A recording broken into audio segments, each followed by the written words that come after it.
ঘন কুয়াশায় ঢাকায় নামতে না পেরে ৬ ফ্লাইট গেল সিলেট ও কলকাতায়। ঘন কুয়াশার কারণে মধ্যরাত থেকে হজরত শাহজালাল আন্তর্জাতিক বিমানবন্দরে নামতে পারেনি ৬টি ফ্লাইট। এসব ফ্লাইট পরে সিলেট ও কলকাতার বিমানবন্দরে অবতরণ করতে বাধ্য হয়। কুয়াশা কেটে যাওয়ার পর থেকে অবশ্য এখন পরিস্থিতি স্বাভাবিক আছে বলে জানিয়েছেন শাহজালাল বিমানবন্দরের নির্বাহী পরিচালক গ্রুপ ক্যাপ্টেন মোহাম্মদ কামরুল ইসলাম। তিনি জানিয়েছেন, কুয়াশার কারণে ১৬টি ফ্লাইটের উড্ডয়ন ও অবতরণে দেরি হয়।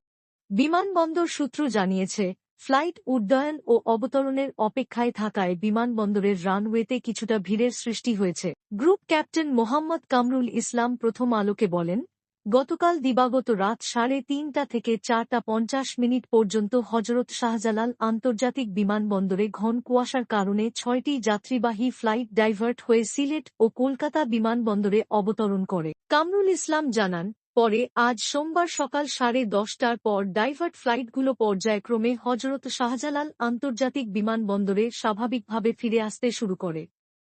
পরে ফ্লাইট চলাচল স্বাভাবিক হয়েছে।